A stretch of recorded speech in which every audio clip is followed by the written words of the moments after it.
So ஒரு ரிலேஷன்ஷிப்பில் சண்டை வந்ததுக்கப்புறம் பையனும் பொண்ணும் சரி மிஸ்டேக் என்ன எனக்கு பிரேக் வேணும். I just want to ask one question, எதுக்கு பிரேக்? பிரேக் எடுத்து என்ன பண்ண போகிறேன்? பிரேக்குனால உனக்கு என்ன கிடைக்க போகுது? என்ன யூஸ் இருக்குது? உனக்கு யூஸ் இருக்கா? ஸோ பிரேக் எடுக்கிறதுனால 2 விஷயம் நடக்கும். ஒன்று 80%, ஒன்று 20%. ஸோ 80%ன்றது என்னன்னா அது அப்புறம் சொல்கிறேன், 20% சொல்கிறேன் பாரு. ஸோ அந்த 20% வந்து ட்ரூவாக லவ் பண்ணுறாங்களே அவங்க என்ன பண்ணுவாங்க, கரெக்டாக அந்த பிரேக் எடுத்துகிட்டு ரிட்டன் நம்மக்கிட்ட வந்துடுவாங்க.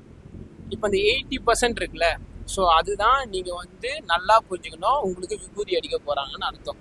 ஸோ அந்த 80% என்ன ஆகும்னா அவங்க பிரேக் எடுக்கிறாங்கன்றது வந்து பிரேக்கு கிடையாது.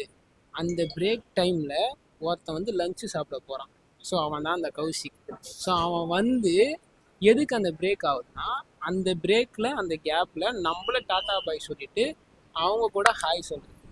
ஸோ இதுதான் எனக்கு பசங்களும் சரி பொண்ணுங்களும் சரி. ஸோ என்ன ஆகுதுன்னா இங்கே பிரேக் எடுக்கிறோன்னு அந்த ஆப்போசிட்டில் இருக்க பர்சன் ஓகே பிரேக் எடுக்கிறாங்க ஹீல் ஆகிட்டு வந்துடுவாங்கன்னு நினைப்போம். நம்ம நினச்சிட்டே இருப்போம், ஒரு ஹோப் வந்துகிட்டே இருக்கும். அந்த டைமில் என்ன ஆகிடும்னா இவங்க இந்த பர்சன் வந்து ஒரு எமோஷ்னல் சப்போர்ட் கொடுத்து நான் இருக்கம்மா உனக்கு, நான் உன்னை பார்த்துக்கிறேம்மா, நான் உன்னை நல்லா பார்த்துப்பேன், அவன் உன்னை ஏமாத்திட்டான், இப்படி ஆசை வார்த்தைலாம் பேசி அவங்க பக்கம் எடுத்துப்பாங்க. அவங்க பக்கம் எடுத்துட்டு அவங்க ஒரு 3 monthஸோ 4 monthஸோ அவங்களுக்கு தேவையானது எல்லாமே சாட்டிஸ்ஃபை பண்ணிவிட்டு இவங்களுக்கு டாட்டா பாய்ன்னு சொல்லுவாங்க. அப்போது தான் இவங்களுக்கு ரியலைஸ் பண்ணுவாங்க. அப்போ ரியலைஸ் பண்ணும்போது அந்த ஆப்போசிட்டில் லவ் கொடுத்தவங்க அக்செப்ட் பண்ணுற இடத்துல இருக்க மாட்டாங்க. மேபி வீரனுக்கு விபூதி அடித்த தருணம். இப்போ என்னன்னா வந்து பார்த்தீங்கன்னா 2 பேர் லவர்ஸாக இருக்காங்க, சண்டை வருது. சண்டை வரும்போது என்னன்னா பிரேக் எடுக்கிறாங்க. அந்த பிரேக் எடுக்கிறது தப்பு. ஏன் அப்படின்னா இப்போ ஒரு சண்டை வருதுன்னா ஃபர்ஸ்ட் நாள் உனக்கும் என் ஆளுக்கும் சண்டை வருதுன்னு வச்சுக்கேன், நாங்கள் 2 பேர் சண்டை போடுறோம் சரியா. சண்டை போட்டு அதை அப்படியே பிரேக் எடுத்து விட்டோன்னு வச்சுக்கேன், அது 1 month போகும், 1 week போகும்.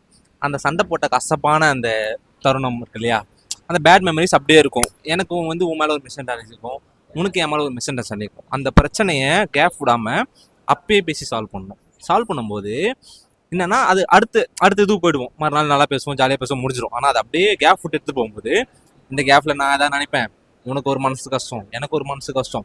ஸோ அந்த விஷயம் பெருசாகிட்டே தான் போகுமே தவிர அந்த விஷயம் சால்வ் ஆகாது. ஸோ கேப் எடுக்கிறது ரொம்ப ரொம்ப தப்பு. அந்த கேப்பில் தான் நீ சொன்ன மாதிரி வேறு யாராச்சும் வந்தாங்கன்னா அவங்க மேலே ஒரு அஃபெக்ஷன் ஆகி அப்படியே போகிறதுக்கும் வாய்ப்பு இருக்குது. அப்படியே போகிறதுக்கும் வாய்ப்பு இருக்குது. ஸோ என்னென்னா ஒரு பிரச்சனை வருதுன்னா அதை பேசி முடிக்க பாருங்கள். முடிஞ்ச அளவுக்கு அப்பயே பேசி முடிச்சு பாருங்கள். இல்லை நாளைக்கோ 1 நாளோ 2 நாளோ அதை கூட டைம் எடுத்து, ஒரு கோவமாக இருக்கீங்கன்னா 2 நாள் 3 நாள் டைம் எடுத்து கோவமாக இருப்பீங்க, 2 நாள் 3 நாள் கோவமாக இருந்துட்டு அடுத்த நாள் பேசி முடிங்க. இல்லை நாளைக்கு பேசி முடிங்க. ஒரு சிலரால் அவ்வளோ நாள் கூட பேசாமல் இருக்க முடியாது. டக்குன்னு பேசி முடிச்சிருங்க. எதுக்கு அவ்வளோ கேப் விட்றீங்க? அவ்வளோ கேப் விட்டிங்கன்னா உங்களுக்கு அண்டர்ஸ்டாண்டிங் வராது, மிஸ் அண்டர்ஸ்டாண்டிங் தான் ஆகும். இந்த மிஸ் அண்டர்ஸ்டாண்டிங் நடுவில் எவனா ஒருத்தவங்க உள்ளே போந்தாங்கன்னா, யாராவது ஒருத்தர் உள்ளே வந்தாங்கன்னா இங்கே லவ் எண்ட் ஆகிடும்.